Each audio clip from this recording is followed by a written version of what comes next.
Magandang araw Kuya Chris at sa lahat ng nakikinig sa inyong programa. Itago na lamang ninyo ako sa pangalang Anjo.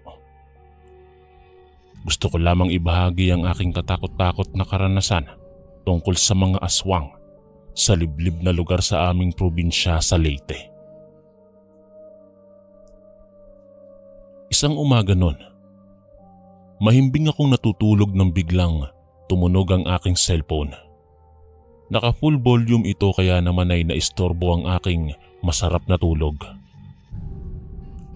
Napakamot ako sa aking ulo dahil nabitin ang aking tulog. Kagad kong kinuha ang aking cellphone nang iminulat ko ang aking mga mata. Paminsan-minsan ay napipikit pa ako dahil inaantok pa talaga ako. Ngunit pinilit kong labanan ang aking antok. Meron kasing tumatawag sa aking cellphone at iyon ay si Dindo, ang matalik kong kaibigan. Wala naman sana akong balak na sagutin ang kanyang tawag, pero naisip ko na baka importanteng bagay ang sasabihin nito.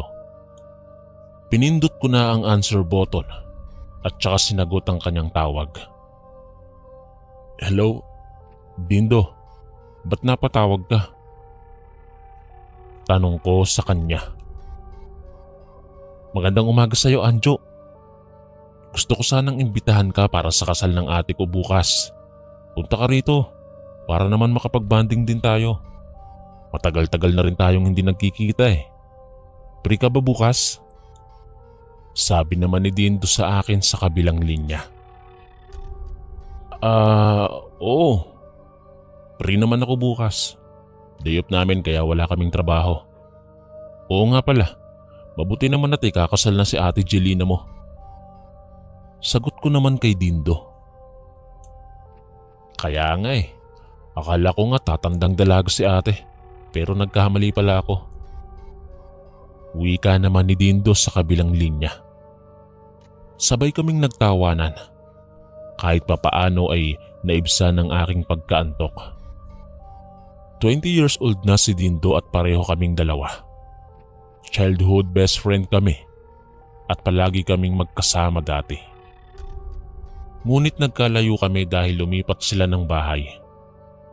Malayo-layo na sila sa aming bahay kaya naman ay hindi na kami nagkikita. O ano na Anjo, pupunta ka ba rito bukas? Isama mo na rin ang nobya mo. Sabi ni Dindo. Nag-isip-isip muna ako ng ilang segundo kung ano ba ang magiging desisyon ko. Mga ilang oras ba ang biyahe papunta sa lugar nyo? Malayo siguro ang bahay nyo eh. Sagot ko naman kay Dindo. Mga 4 na oras siguro ang biyahe. Mabilis lang naman yan basta walang masyadong traffic. Sagot ni Dindo. Sa totoo lang, wala talaga sana akong balak na pumunta. Dahil hindi pa ako nakakapunta sa lugar nila. Pero napilitan akong pumayag dahil pinilit ako ni Dindo. Basta ha, aasahan ko ang pagpunta mo rito. Sabi pa ni Dindo. Bago niya pinatay ang tawag, binigay niya rin sa akin ang kanyang address. Pagkatapos tumawag si Dindo ay bumangon na ako sa aking kama.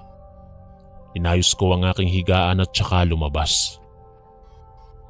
Lumipas ang ilang oras ay dumating ang aking nobya. Itago na lamang natin siya sa pangalang Rowena. Mag-isa lamang kasi ako sa aking boarding house kaya naman ay dinadalaw ako minsan ni Rowena. Malapit lang naman kasi ang kanilang bahay sa aking boarding house. Pareho kaming may trabaho na at masasabi kong maswerte ako kay Rowena dahil bukod sa pagiging mabait, isa rin siyang responsableng babae at marunong dumiskarte sa buhay. Ipinangako ko talaga sa sarili ko na hindi ko napakakawalan si Rowena. Sapagkat batid kong madalang lamang sa mundo ang mga babaeng kagaya niya. Oo nga pala, nabanggit ko rin sa kanya ang tungkol sa imbitasyon ni Dindo. Ano? Pupunta ka sa kasal ng ate niya bukas? Gulat at tanong na sambit ni Rowena. Iniimbitahan kasi niya ako. Aasahan daw niya ang pagpunta ko roon bukas. At saka gusto sana kitang isama, babe. Sabi ko kay Rowena. Nakita ko kung paano kumunot ang noo ng aking nobya. Halata sa ekspresyon ng kanyang muka na ayaw niyang pumunta ako kina Dindo. Pati ba naman ako isasama mo pa? Naku naman, Anjo, ang layo-layo ng lugar nila Dindo eh. Hindi natin alam ang mga pasikot-sikot doon. Wika ni Rowena. Napakamot pa siya sa kanyang ulo. Ayaw ko mang magpunta, babe. Pero pinipilit niya kasi ako. Naku, kapag hindi ako pumunta ay baka magtampo pa ang lokong yon. Sagot ko naman sa aking nobya. Nag-isip-isip muna siya ng ilang minuto bago nagsalita. Sige na nga. Sasamahan na lang kita. Ayaw ko kasing pumunta ka roon ng mag-isa eh. Naku, baka makakita ka pa roon ng mga chicks. Abay, masasapak talaga kita. Sabi ni Rowena. Nakasanayan na niya ang asarin ako sa mga chicks. Wala naman akong balak na ipagpalit siya, pero palagi niya pa rin akong inaasar sa ibang mga babae. Ayaw niya kasing may mga umaali-aligid sa akin. Sobrang tuwa ko dahil pumayag si Rowena na pumunta kami sa kasal ng ate ni Dindo. Laking pasasalamat ko rin sapagkat sasamahan ako ng aking nobya. So kailan tayo aalis? Tanong ni Rowena habang nagkakape kaming dalawa. Mamayang hapon tayo aalis. Mas okay na yung nandoon na tayo sa kanila bukas kaysa naman sa magbabiyahe pa lang tayo. Malayo pa naman ang lugar nila. Sagot ko at sumang-ayon naman sa akin si Rowena. Pagkatapos naming magkape, ay inihanda na namin ang aming mga dadalhin. Bumili rin kami ng regalo para sa ate ni Dindo. Mabuti na lamang at supportive ang nobya ko. Siya na ang pumili kung ano ang dapat naming iregalo. Sinamahan niya rin ako sa pagbili. Nang sumapit ang 3:00 ng hapon, inilagay na namin sa loob ng aking kotse ang lahat ng aming mga dadalhin. Nakabihis na rin kami at ready to go na. Nagpicture pa kaming dalawa sa tapat ng aking kotse. Mahilig kasing manguha ng litrato si Rowena, lalo na kapag pumupunta kami sa mga magagandang tanawin. Tara na, mahal, para hindi tayo masyadong magabihan sa pagbabiyahe. Sabi ni Rowena. Habang nasa kalagitnaan kami ng picture taking, pumasok na kami sa loob ng kotse dahil aalis na kami. Magkatabi kami ni Rowena sa front seat at hindi nagtagal ay pinaharurot ko na ang sasakyan. Maingat akong nagmamaneho habang nagkukwento si Rowena. Mahilig din kasi siyang magkwento tungkol sa mga kaganapan niya sa buhay at maging sa mga napapanood niyang movie. Natutuwa ako habang nakikinig sa mga kwento niyang katatawanan. Patuloy lamang ako sa pagmamaneho at hindi ko na nararamdaman ang pagod dahil katabi ko ang babaeng mahal ko. Naaamoy ko pa ang kanyang mabangong buhok na nililipad ng hangin. Mahigit 2 oras na ang iginugol namin sa pagbabiyahe. At sa loob ng mahigit 2 oras na iyon ay marami na kaming tawanan at halakhakan dahil sa mga kwento ni Rowena. Ingatan mo palagi ang sarili mo, ha? Biglang wika ni Rowena sa kalagitnaan ng aming pagbiyahe. Sumandal pa siya sa aking balikat. Nabigla ako dahil sa mga salitang tinuran ng aking nobya. Bumuntong hininga ako at saka nagsalita. Ano ba naman yung sinasabi mo, babe? Huwag kang ganyan. Hindi ka pa naman mawawala. Sabi ko naman sa kanya. Hindi maitago ng aking mga mata ang katotohanang nalulungkot ako sa kanyang sinabi. Sorry na, babe, sadyang advance lang ako. Kasi kapag wala na ako, hindi ko na yan masasabi sa'yo. Hindi rin naman natin kasi alam kung kailan tayo mawawala sa mundong ito. Malay natin, hindi na tayo magising bukas. Sabi pa sa akin ni Rowena. Mas lalo akong nakaramdam ng lungkot. Ayaw ko kasi sa mga ganoong topic. Babe naman, huwag na nating pag-usapan ng tungkol sa mga ganyang bagay. Wika ko sa kanya. Tumingin siya sa aking mga mata at saka niyakap ako ng mahigpit. Ramdam ko sa kanyang yakap ang tunay na pagmamahal. Mahal na mahal kita, Anjo. Sambit niya sa akin. Napangiti ako dahil sa tinura ng nobya ko. Mahigit 3 taon na kaming magkasintahan pero kinikilig pa rin ako sa tuwing sinasabi niyang mahal na mahal niya ako.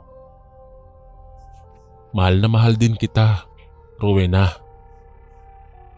Tugon ko at mas lalong humigpit ang kanyang mga yakap.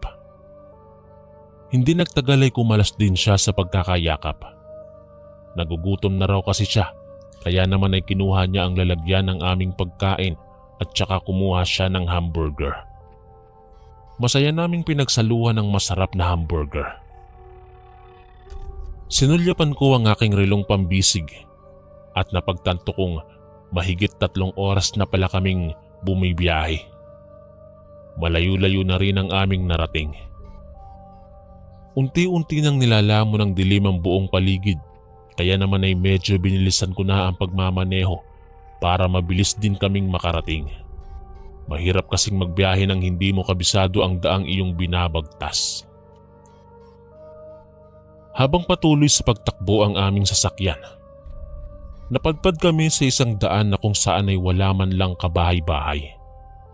Pawang mga malalaking punong kahoy lamang ang makikita sa paligid. Wala ring mga poste ng ilaw sa daang yon.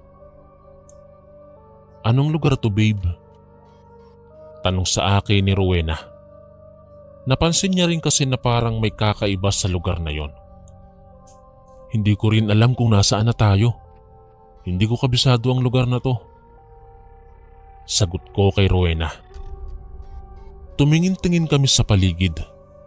Nagbabaka sakali kaming makahanap kami ng mga bahay. Pero wala talaga kaming makita. Napansin din namin na mayroong isang motorsiklo ang nakasunod sa amin. Nagpatuloy ako sa pagmamaneho at bigla kong inihinto ang kotse nang makita namin ang 2 matanda na nakahiga sa gitna ng kalsada. Anong nangyari sa 2 matandang yan? Bakit nasa gitna sila ng kalsada? Tanong ni Rowena sa akin habang titig na titig siya sa katawan ng matandang babae at matandang lalaki. Hindi ko rin alam. Baka nasa gasaan ng mga yan. Sagot ko naman. Tulungan natin sila. Kawawa naman ang mga matanda eh. Sabi ni Rowena. Ipinarada namin ang kotse sa gilid ng kalsada at dahan-dahan kaming lumabas. Tanging ilaw lamang ng aming sasakyan ang nagsilbing liwanag nung mga oras na yon. Humakbang kami ni Rowena patungo sa kinaroroonan ng matandang babae at matandang lalaki. Nakahiga ang mga ito sa gitna ng kalsada at hindi namin alam kung anong nangyari sa kanila. Likas na sa aming magkasintahan ng pagiging matulungin at maawain, kaya naman ay napagpasya naming lapitan ng 2 matanda upang sana'y tulungan. Lola? Lolo? Ano pong nangyari sa inyo? Tanong ni Rowena habang dahan-dahan niyang niyuyugyug ang balikat ng 2 matanda. Magkatabi ang mga ito habang nakahiga. Labis kaming nag-alala sa kalagayan ng 2 matanda. Ngunit nagulat kami nang biglang sumigaw ang driver ng motorsiklong nakasunod sa amin kanina. Umalis kayo riyan! Mga aswang sila! Sigaw ng driver na puno ng pag-aalala ang tono ng kanyang boses. Napaatras kami ni Rowena. Tiningnan namin ang dumaang motorsiklo at nakita naming nasa malayo na ito. Bigla kaming kinilabutan nang maalala namin ang sigaw nito. Totoo ba ang sinabi ng nakamotor na yon? Tanong ni Rowena habang nakahawak siya sa aking kamay. Nakapagtataka dahil wala namang sugat ang dalawang matanda. Dama ko ang panginginig ng kamay ni Rowena. Hindi ko nagawang sagutin ang kanyang tanong sapagkat nakapokus ako sa dalawang matanda. Anjo, halika na. Kailangan na nating umalis sa lugar na ito. Sambit ni Rowena sa akin. Akmang tatakbo na sana kami nang biglang bumangon ang dalawang matanda at binato kami ng kanilang tungkod. Napakalakas ng kanilang pagbato at tumama ito sa aming likod na naging dahilan sa pagkatumba namin ni Rowena. Napahawa kami sa aming likod dahil sobrang sakit. Pinilit naming bumangon, ngunit hindi namin kaya. Gumapang na lamang kami patungo sa aming sasakyan. Ngunit napakabagal ng aming pag-usad, kaya naman ay naabutan kami ng dalawang matanda. Tumambad sa aming paningin ang pangit na mukha ng dalawang matanda. Sobrang kulubot na ang kanilang balat. Mahahaba ang kanilang mga kuko at maging ang kanilang mga pangil. Magulo ang mahabang buhok ng matandang babae. Nakakatakot ang kanilang mga tingin. Para bang gustong-gusto na nila kaming sunggaban. Sumigaw si Rowena ng tulong. Bakas sa tono ng boses ng aking nobya ang labis na takot. Nakaharap sa amin ang mga aswang kaya napahinto kami sa paggapang. Hinaharangan nila kami para hindi kami makapagpatuloy. Parang mababaliw na si Rowena dahil sa sobrang takot. Nagsusumigaw kami, ngunit wala namang kabahay-bahay sa lugar na yon. Nagbabaka sakali na lang kaming may daraan na sasakyan at nang makahingi kami ng saklolo. Ngunit ni isang sasakyan ay wala man lang dumaan. Wala rin kaming ideya ni Rowena kung anong lugar yon. Anjo, natatakot na ako. Natatakot na ako. Naiiyak na sambit ni Rowena. Tinakpan niya ang kanyang dalawang mata dahil natatakot siya sa mukha ng dalawang aswang. Nangilid ang luha mula sa aking mga mata habang harap-harapan kong nakikita ang mga luhang pumapatak sa mata ni Rowena. Nasasaktan ako sa tuwing nakikita ko siyang umiiyak. Niyakap ko siya ng sobrang higpit, ang klase ng yakap na para bang yun na ang huli. Magpakatatag ka, babe. Makakatakas din tayo. Bulong ko sa kanya habang patuloy pa rin siya sa pag-iyak. Kinuha ko ang aking cellphone mula sa aking bulsa upang sana'y tumawag sa aking mga kakilala at humingi ng tulong. Ngunit nang nakita ng dalawang matandang aswang ang hawak kong cellphone, mabilis nitong inagaw ng matandang babae at itinapon sa kakahuyan. Kasunod noon ay hinampas ako ng matandang lalaki gamit ang tungkod nito. 3 beses nito akong pinaghahampas na tumama sa kung saan-saang parte ng aking katawan. Sa sobrang lakas ng paghampas nito ay napasigaw na lamang ako. Pagkatapos akong hampasin ng matandang lalaki, si Rowena naman ang hinampas ng matandang babaeng aswang. Unang hampas pa lang ay napasigaw na si Rowena. Maawa kayo sa nobya ko. Ako na lang ang hampasin nyo. Pagmamakaawa ko sa kanila.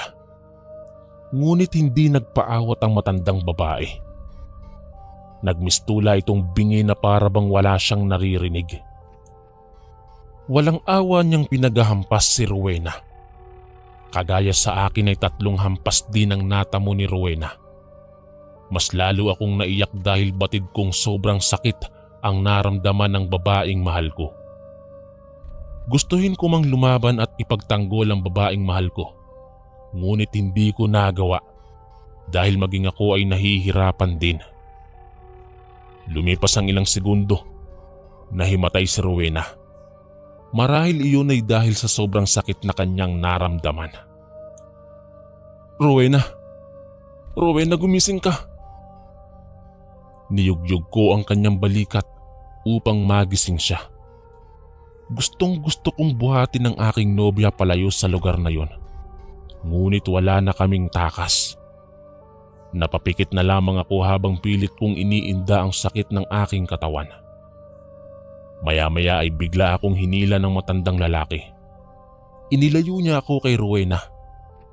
Kinuha nito ang malaking baging at pati na rin ang malaking sako. Itinali nito ang baging sa aking kamay at pati na rin sa aking paa. "Maawa kayo. Patakasin na po ninyo kami." Pagmamakaawa ako sa kanila. Ngunit hindi man lang nagsalita ang dalawang matanda.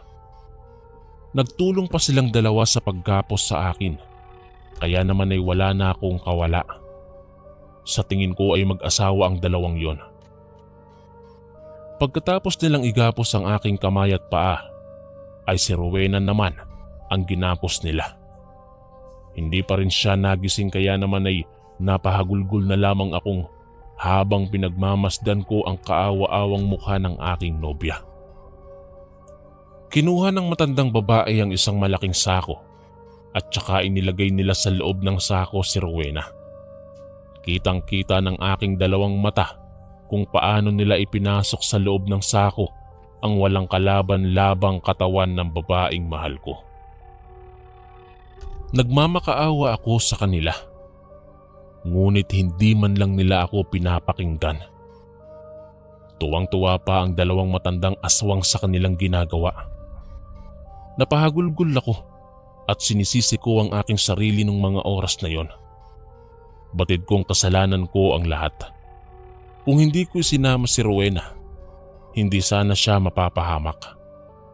Ngunit kahit habang buhay man akong magsisi, alam kong hindi ko na maibabalik ang mga mali kong desisyon. Pagkatapos nilang ipasok si Rowena sa loob ng sako, ay kumuha naman sila ng isa pang sako na nasa gilid ng kalsada. Doon ko na pag-isip-isip na siguro ay sinasadya nilang magdala ng tig-iisang sako sa tuwing mambibiktima sila.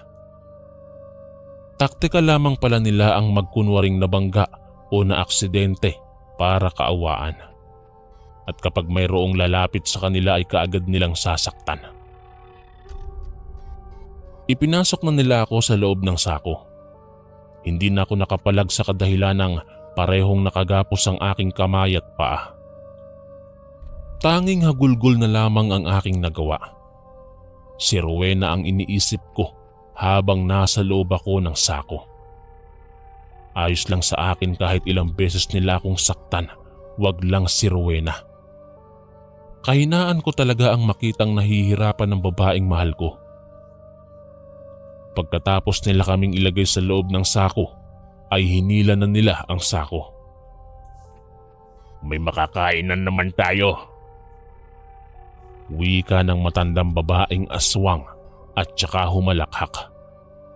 Base sa direksyong pinanggalingan ng boses ng matandang babae, ay nalaman ko na ang lalaking aswang ang siyang humihila sa sakong kinalalagyan ko at ang babaeng aswang naman ang humihila sa sakong kinalalagyan ni Rowena. Ramdam ko ang pananakit ng aking katawan sa tuwing may nadadaanan kaming lubak-lubak na daan. "Bukas ng gabi ay mambiktima ulit tayo roon sa kalsada," sabi ng matandang lalaki sa matandang babae. Nagtawanan silang dalawa. Tinaig pa nila ang nanalo sa loto dahil sa sobrang saya nila. Natutuwa sila sa tuwing mayroon silang nabibiktima. Patuloy lamang sila sa paghila sa sako. Hindi ko alam kung anong nasa paligid namin dahil nasa loob ako ng sako. Mahigit 1 oras ang iginugol nila sa paglalakad hanggang sa naramdaman ko na huminto sila. Kaagad nila kaming hinila mula sa loob ng sako. Nang makalabas na kami sa sako, ay bumungad sa aking paningin ang bahay kubo. Inisip ko na baka iyon na ang kanilang bahay. Sa labas ng bahay kubo na iyon ay mayroong malapad na mesa at gasera na siyang nagsisilbing liwanag. Halos masuka pa ako nang makita ko ang nasa ibabaw ng mesa. Mga ulo ng mga tao. Bigla akong kinilabutan. Natatakot ako na baka ay mapugutan din kami ng ulo. Nanginginig ang aking buong katawan at nanindig ang aking mga balahibo. Inisip ko na iyon na talaga ang aking katapusan. Nilingon ko si Rowena. Nakalupasay ito sa lupa at hindi pa rin nagigising. Natatakot na ako sa posibleng mangyari sa amin lalo na't wala kaming kalaban-laban. Binuhat nila kami patungo sa loob ng kubo at saka iniwan. Nagpaapoy sila at nagpakulo ng tubig sa isang malaking kawa. Habang lumilipas ang oras, ay lalo akong kinikilabutan. Tiningnan ko ang aking nobya at dahan-dahang sinipa upang siya'y magising. Rowena, gumising ka. Bulong ko sa kanya. Ngunit hindi pa rin siya nagising. Sinubukan kong ngat-ngatin ng baging na nakagapos sa aking kamay. Ngunit biglang dumating ang matandang lalaking aswang. Binuhat nito si Rowena patungo sa labas. Sinundan ko ito ng tingin at napasigaw ako nang makita kong pinugutan ng matandang lalaking aswang si Rowena. Inilagay pa nito sa ibabaw ng mesa ang pugot na ulo ng aking nobya. Parang pinagsasaksak ang aking puso dahil sa sobrang sakit. Sigaw ako ng sigaw nun at tinanong kung anong ginagawa nila sa nobya ko. Tumayo ang matandang babaeng aswang at saka tumungo sa aking kinaroroonan. Tumahimik ka dahil ikaw naman ang isusunod namin mamaya. Sambit ng babaeng aswang at saka bumalik sa labas. Napahagulgol ako habang masaya nilang pinagsasaluhan ng preskang dugo ni Rowena. Habang nag-e-enjoy silang dalawa, ay binalak kong tumakas. Tumahimik ako at mabilis nang nginat-ngat ang baging na nakagapos sa aking kamay. Laking gulat ko dahil nagawang putulin ng aking ngipin ng baging. Dali-dali kong inalis ang baging na nakatali sa aking paa at dahan-dahan akong gumapang. Mabuti na lamang at dalawa ang pinto ng kanilang kubo. Doon ako dumaan sa bandang likuran. Masakit pa ang aking katawan kaya naman ay gumapang na lamang ako. Nangingilid ang mga luha sa aking mata habang gumagapang ako palayo at dinig ko ang kanilang halakhak habang pinagsasaluhan nila ang katawan ni Rowena. Lumingon ako ng saglit at saka bumulong. Patawad, Rowena. Hindi kita nailigtas. Pagkatapos noon ay nagpatuloy ako sa paggapang. Binilisan ko ang aking kilos hanggang sa nakarating ako sa mga liblib na kakahuyan. Lumayo ako sa kubo na iyon at nagtago sa mga kakahuyan. Laking pasasalamat ko dahil hindi ako nahanap ng mag-asawang aswang hanggang sa sumapit na ang umaga. Minaigi kong hanapin ang daan patungo sa kalsada at mabuti na lamang ay natuntun ko rin ang daan. Bumalik ako sa kinaroroonan ng aking kotse at naluluhang nagmaneho pa uwi sa bahay. Pinagsisisihan ko ang nangyari. Pinagsisisihan ko ang naging desisyon ko dahil nawala sa akin ang babaeng mahal ko. 2 dekada na ang nakararaan mula nang nangyari yon. Ngunit sariwa pa rin sa aking isipan ng lahat ng nangyari. Hindi na ako nakapag-asawa sapagkat si Rowena ang aking una't huling pag-ibig. Namimiss ko na siya, ngunit tanging alaala na lamang ang lahat.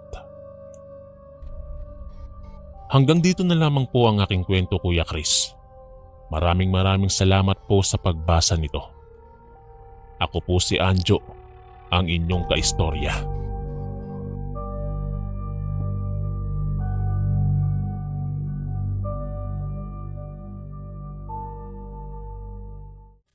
Magandang araw, Kuya Chris. Ganon din sa ating mga kaistorya na palaging nakasuporta sa inyong programa. Ako si Gerald, Tubong, Pangasinan. Nais ko lamang ibahagi itong kwento tungkol sa karanasan ni Itay. Naganap ang pangyayaring ito noong 1980s pa. Narito at atin na pong simulan ang kwento. Lumabas na kayo riyan mga anak at kakain na tayo. Malakas na wika ni Nanay Gloria. Palalim na kasi ang gabi, kaya naman ay tinatawag na kami ni Inay para maghapunan. Kinagawian na kasi namin na kumain ng sabay-sabay. 3 kaming magkakapatid. Ako, si Lito at si Rafi. Lumabas na kami sa aming kwarto at saka pumwesto na sa may hapagkainan. Maghugas na muna kayo ng inyong mga kamay at tayo kakain na. Sambit naman ni Tatay Ben. Kaagad naman kaming tumalima sa utos nito. Pagkatapos noon ay kumain na kami. Habang kumakain kami ay napag-usapan nila Nanay at Tatay ang tungkol sa negosyo na balak nilang ipatayo. Kapag nasimulan na natin ang ating negosyo at makaluwag-luwag na tayo sa pera, gusto kong ipaayos itong bahay natin. Sabi ni Tatay Ben kay Nanay Gloria. Oo nga, butas na kasi itong bubong ng bahay natin eh. Wika naman ni Nanay. Nakikinig lamang kami sa kanilang usapan habang kumakain kami. Panay ang usap nila tungkol sa pinaplano nilang negosyo. Makalipas ang ilang buwan, matagumpay nang nasimulan nila Tatay Ben at Nanay Gloria ang aming negosyo na sari-sari store. Habang lumilipas ang mga araw ay palago ng palago ang aming negosyo. Unti-unti na ring nakababawi sina Tatay Ben at Nanay Gloria sa kanilang kapital. Hindi nagtagal ay naipaayos na rin namin ang aming bahay. Nagpatuloy sa paglago ang aming negosyo dahil sa kasipagan nila Nanay at Tatay. Napansin din ng mga kapitbahay namin ang bilis ng paglago ng aming negosyo. Iba talaga kayong dalawa pagdating sa negosyo. Kay ganda naman kasi ng inyong mga taktika, kaya ayon, nakabawi ka agad kayo. Sabi ng isa sa mga kapitbahay namin kina Nanay at Tatay, na itago na lang natin siya sa pangalang Andres. Sipag at tiyaga lang talaga ang kailangan para makausad sa buhay. Kung tutunga-tunga nga ka lang mula umaga hanggang hapon, nako, hindi ka talaga giginhawa. Wika naman ni Itay at saka ngumiti. Sumang-ayon naman si Andres sa sinabi ni Itay. Makalipas ang ilang buwan, habang kumakain kami sa hapagkainan, ay kumunot ang aking noo dahil bigla na lamang napatigil si Itay. May hawak siyang isang kalamansi at parabang biglang nag-iba ang reaksyon ng kanyang muka. Tay, anong nangyari sa'yo? Bakit nakatulala ka riyan imbis na kumain? Tanong ko sa kanya. Napatingin din sina Inay at ang 2 kong kapatid sa gawing kinauupuan ni Itay nang marinig nila ang sinabi ko. Hindi ako makapagpiga ng kalamansi. Sagot ni Tatay Ben. Hindi ka makapiga ng kalamansi? Hindi naman masyadong matigas yan ah. Wika naman ni Inay. Nakakunot ang noo ni Nanay Gloria habang nakatingin siya kay Itay. Ayon kay Tatay Ben, parang bigla raw siyang nawalan ng lakas, kaya naman ay nabigla kami sa kanyang tinuran. Napatigil kami sa pagsusubo ng kanin. Nabaling kay Itay ang aming atensyon. Napansin kasi namin na parang may maling nangyayari sa kanya. Nawalan din siya ng ganang kumain, kaya naman ay nagpaalam muna si Itay na magpapahinga muna siya. Pumasok na siya sa kanyang kwarto habang kami naman ay naiwang blanko ang isipan. Ano kaya ang nangyari sa inyong ama? Nag-aalalang tanong ni Nanay Gloria. Maging kami ay wala ring ideya kung napaano si Tatay. Baka masama lang ang pakiramdam niya, Nay. Sagot naman ang kapatid kong si Lito. Napabuntong hininga na lamang si Nanay Gloria at saka sinundan niya si Itay sa loob ng kwarto. Nakahiga na si Itay nang maratnan ito ni Nanay. Kinabukasan, napansin namin na unti-unti nang pumapayat ang isang kamay ni Itay. Nang sumunod na mga araw, pati ang isang kamay ni Itay ay pumapayat na rin. Ang laki na ng pinagbago ni Tatay Ben. Hindi na rin ito nagtatrabaho at nakahiga na lamang siya sa kanyang kama. Anong nangyayari sa iyo, Ben? Bakit sobrang payat na nitong mga kamay mo? Hindi ka naman ganito dati Sambit ni Nanay Gloria. Sobrang nag-aalala na talaga kami sa kalagayan ni Itay. Habang tumatagal, ay napapansin naming palala ng palala ang kanyang pakiramdam. Wala na rin siyang ganang kumain. Wala na siyang ganang makipag-usap at madalas siyang napapatulala habang nakatitig sa kawalan. Hindi na namin alam kung ano ang aming gagawin upang maibalik sa normalang mga kamay ni Tatay Ben. Sobrang payat na kasi at parang buto na lamang ang natitira. Makalipas ang ilang araw, mas lalong lumala ang kalagayan ni Itay sapagkat hindi lamang mga kamay niya ang pumayat kundi pati na rin ang kanyang dalawang mga paa. Rapi, pakainin mo ang Itay mo sa loob, baka nagugutom na yon. Utos ni Nanay Gloria sa kapatid kong si Rapi. Abala kasi sa paglalabas si Inay nung mga sandaling yon. Kaagad namang tumalima si Rapi nang marinig niya ang utos ni Nanay. Umuha na siya ng pagkain at saka dinala yon sa loob ng kwarto kung saan ay naroong nakahiga si Tatay Ben. Sobrang payat na ng kanyang katawan at hindi na siya makatayo. Dinadalhan na lamang siya namin ng pagkain sa kanyang kwarto at saka sinusubuan. Napansin naming hirap nang kumain si Itay. Nakakaawa na ang kanyang sitwasyon, kaya naman ay halos hindi na makatulog ng maayos si Nanay dahil sa kaiisip sa kalagayan ni Tatay Ben. Tay, kamusta na ang pakiramdam mo? Tanong ko kay Tatay. Binisita ko siya sa loob ng kanyang kwarto noong mga sandaling yon. Tay, kamusta na po ang pakiramdam mo? Muling tanong ko sa kanya. Napansin ko kasi na nakatingin lamang siya sa akin, ni hindi man lang siya sumasagot sa tanong ko. Maya-maya ay pinilit niyang magsalita. Pero nagulat ako dahil tanging ungol na lamang ang lumalabas sa kanyang bibig. Tay, anong nangyari sa iyo? Nahihirapan kang magsalita? Tanong ko sa kanya. Nag-aalala na ako sa kalagayan ni Itay. Pilit ko siyang pinagsasalita.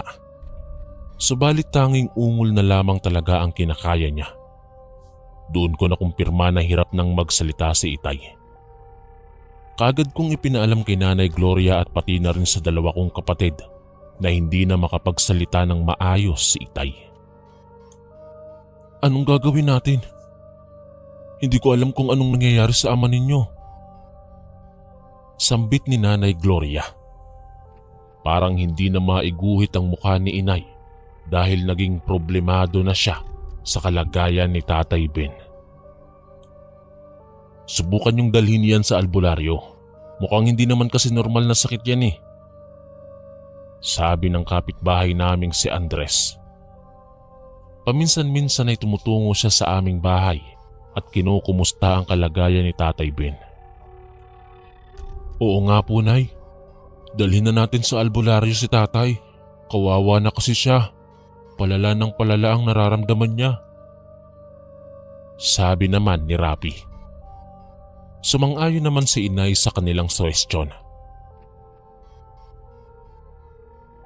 Dinala na namin si Itay sa pinakamalapit na albularyo sa aming lugar. At ayon sa albularyo, binabarang daw si Tatay. Nagulat kami nang marinig namin ang tinuran nito. Binabarang si Ben? Sino naman ang nagbarang dito? Ang bait naman ng asawa ko. Bulalas ni inay. Hindi kami makapaniwala na binarang si Itay. Kaya pala ganoon na lamang kalala ang kanyang sinapit. Wala naman kasi kaming natatandaan na mayroong kaaway si Itay o nakaaway. Kaya napapaisip kami kung sino ang gumawa nun sa kanya. Ayon pa sa albularyo, masyadong malakas daw ang kapangyarihan ng nambabarang at hindi niya makayanan. Nahihirapan pa rin kaming tukuyin kung sino ang nagpabarang kay Itay. Kaya naman ay napagdesisyonan na lang namin na dalhin sa iba pang mga albularyo si Tatay Ben. Ngunit kagaya ng naunang albularyo ay hindi rin ito nakayanan ang kapangyarihan ng kung sino mang bumabarang kay Itay. Hindi ko na alam kung saan natin dadalhin ang ama niyo. Gulong-gulo na ang isip ko. Singhal ni inay nang makauwi kami sa bahay. Walang hiyaring kasi itong nagpabarang kay Itay. Wala namang kasalanan si Itay pero bakit pinabarang pa rin siya? Napakasama niyang tao. Sabi naman ng kapatid kong si Lito. Sigurado ba kayo, Nay, na wala talagang nakalaban si Itay o nakaaway? Baka naman hindi lang natin alam. Tanong ko naman. Halos nagkakagulo na kami sa loob ng aming bahay dahil sa masaklap na sinapit ni Itay. Sa sobrang bait ng Tatay Benyo, imposibleng may nakaaway siya. Simula nang magsama kami bilang mag-asawa, wala pa akong nabalitaan na nagkaroon ng kaaway ang ama niyo. Sagot naman ni Nanay Gloria. Nakakainis talaga ang nagpabarang. Walang puso. Dagdag pa ni inay. Sa sobrang pag-aalala niya ay parang mahihimatay na siya. Nay naman, kumalma ka lang po. Mapapagamot din natin si Itay. Wika ko kay inay. Pinapakalma ko siya dahil parang gustong gusto na niyang magwala. Paano pa ako kakalma kung ganito nakasaklap ang nangyayari sa ama niyo? Kung tutuusin, ilang albularyo na ang napuntahan natin. Pero wala pa rin magandang nangyayari sa ama niyo. Hindi pa rin siya gumagaling. Sambit ni inay.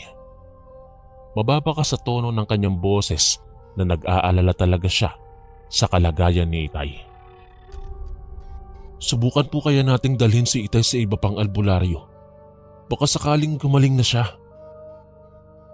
Suwestyon ko kay inay. Hindi kami tumitigil sa kaiisip ng solusyon hanggat hindi namin napapagaling si Itay. Ayaw naman kasi naming pabayaan na lamang siyang nakahiga at nagdurusa sa sakit. Mayroong kaibigan ni inay ang nagsabi na dalhin daw namin si Itay sa isang part sa Caloocan na kung saan ay doon nakatira ang kilala niyang magaling na manggagamot. Kaagad naman kaming naging interesado sa sinabi nito. Nagbabaka sakali kaming mapapagaling ng manggagamot na iyon si Itay. Kaya naman ay hindi na namin pinatagal pa ang mga araw. Dinala na namin si Itay sa isang part sa Caloocan at nakumpirmang binarang nga si Itay. Kagaya ng ibang mga albularyong napuntahan namin, ay nagsagawa rin ito ng orasyon. Ngunit bigo itong labanan ng taglay na lakas na kapangyarihan ng bumabarang kay Itay. Sobrang lakas ng kapangyarihan ng bumabarang sa taong ito, sabi ng albularyo.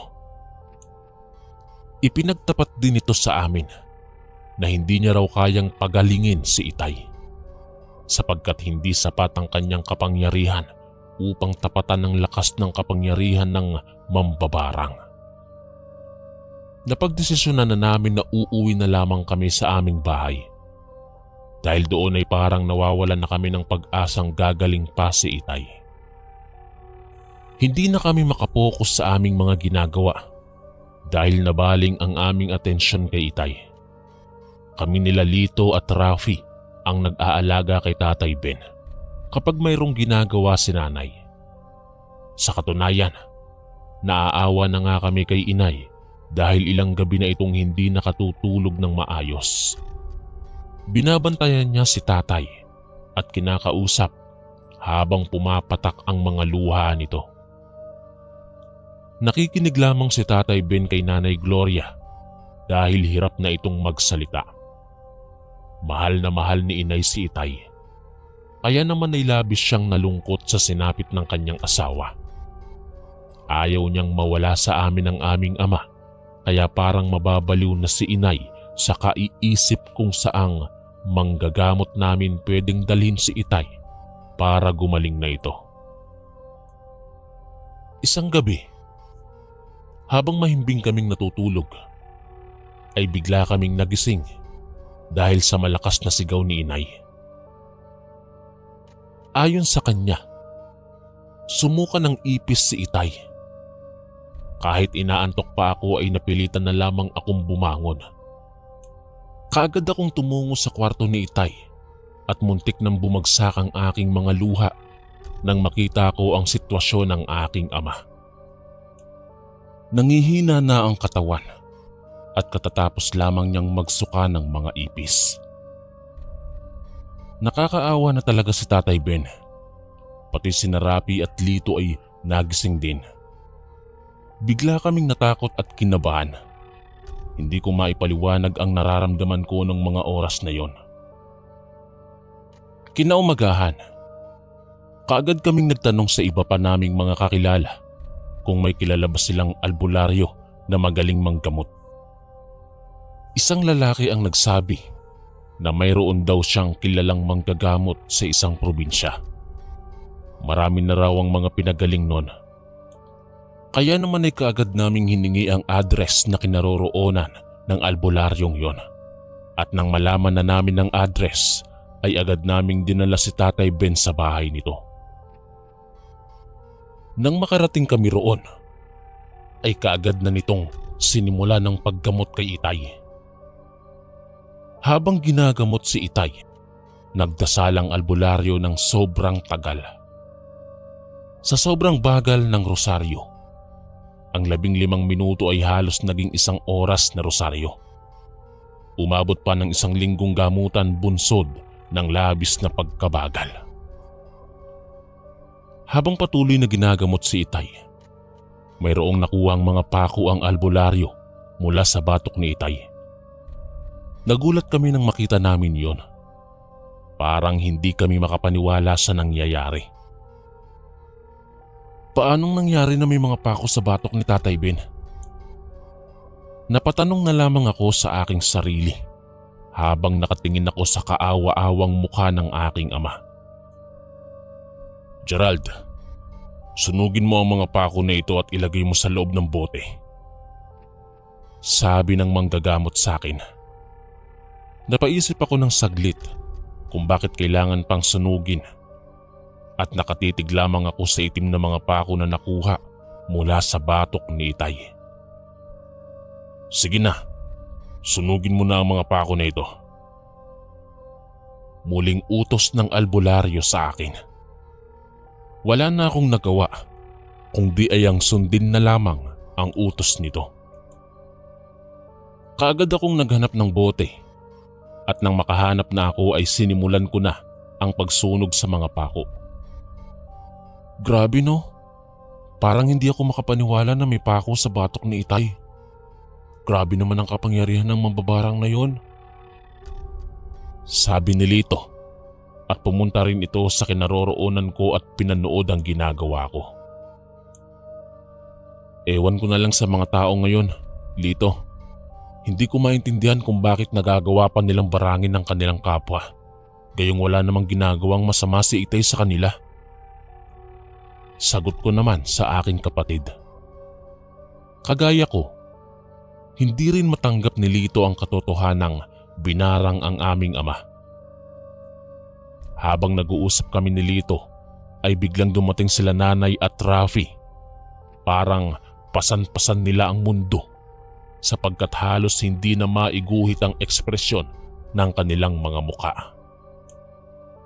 Maya-maya pa ay bigla kong natanaw ang unti-unting pagpatak ng mga luha ni inay. Si Luis raw ang nagpabarang sa ama niyo.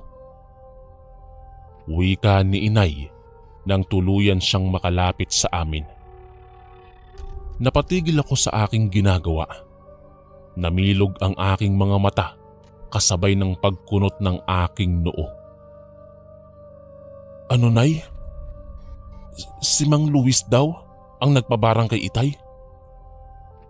Tanong ko kay inay. Gusto ko lang kasing kumpirmahin kung tama ba ang narinig ko. Oo anak, yan ang sabi ng albularyo. Naiinggit daw siya sa negosyo natin, kaya pinabarang niya ang ama niyo. Mangiyak-ngiyak na sagot ni inay. Nabitiwan ko ang hawak kong pako at napasapo ako sa aking ulo. Hindi ako makapaniwala sa narinig ko. Paano ba naman kasi? Kapitbahay namin si Mang Luis at close silang dalawa ni itay. Hindi ko lubos akalaing may tinatago pala siyang inggit sa aking ama. Inggit lang ang dahilan kung bakit pinabarang niyo si itay. Simpleng negosyo lang naman ang meron tayo. At isa pa, pinaghirapan naman natin yon. Ang itim ng budhi niya, puro inggit ang pinapairal niya. Bulyaw ko sa harap ni inay. Galit na galit ako nung mga sandaling yon. Parang gusto kong sugurin si Mang Luis at pagsusuntukin. Umaapoy ang aking galit dahil sa ginawa nito kay itay. Gerald, ikalma mo muna ang iyong sarili. Sabi ng albularyo, siya na raw ang bahala roon. Sabi ni inay sa akin. Pinakalman nila ako dahil ayaw nilang manggugulo ako sa kalagitnaan ng paghihirap ni itay.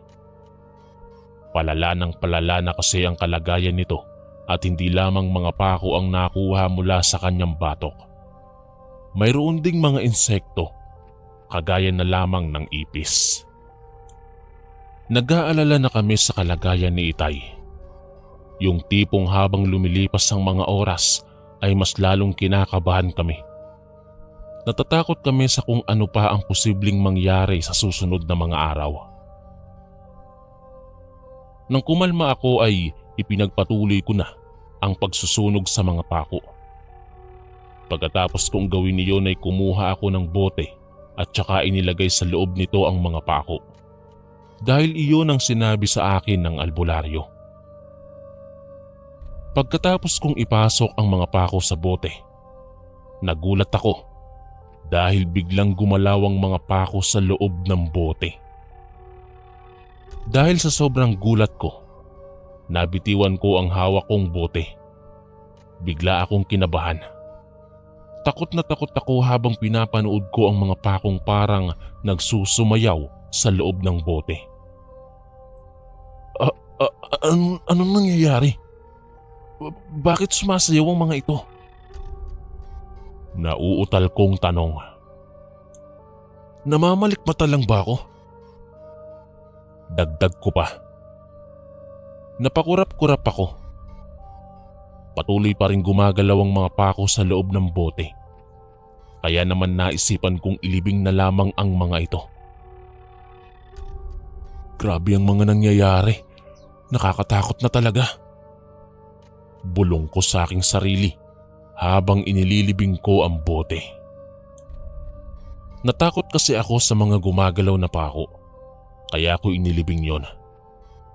Pagkatapos noon ay tumungo na ako sa kinaroroonan nila itay. Kahit ginagamot siya ng albularyo, parang hindi pa rin nababawasan ang sakit na pilit niyang iniinda. Pinagmasdan ko ang kaawa-awang mukha ng aking ama, kasabay ng pagpatak ng aking mga luha. Dahan-dahan kong hinawakan ng kanyang kamay at tsaka hinagkan nito. Mahal na mahal po kita, itay. Lumaban ka. Huwag kang susuko. Nandito lang kami palagi para sa'yo. Sambit ko habang nakatingin lamang si Itay sa akin. Nangungusap ang kanyang mga mata. Parang may gusto siyang sabihin. Ngunit hindi siya makapagsalita at tanging ungol na lamang ang nagagawa niya. Sa patuloy na pagdamot ng albularyo kay Itay, ay napatay nito ang mambabarang. Ngunit sa kasamaang palad ay hindi na kinaya ng aking ama ang kanyang kalagayan. Namatay rin ang aking ama. At iyon ang pinakamasakit na nangyari sa pamilya namin. Parang binagsakan kami ng langit at lupa dahil sa pagpanaw ng aking ama. Pagkatapos naming ilibing si Itay ay nagdesisyon kaming lumipat na lamang ng tirahan.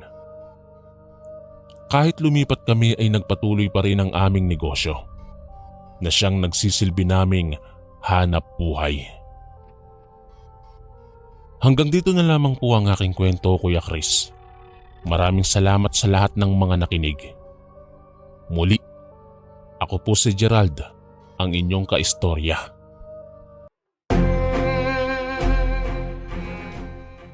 Maraming salamat po mga kaistorya sa pakikinig. At kita-kits po ulit bukas para sa isa na namang nakakatakot na kwento. Ito po si Kuya Chris, ang inyong kaistorya.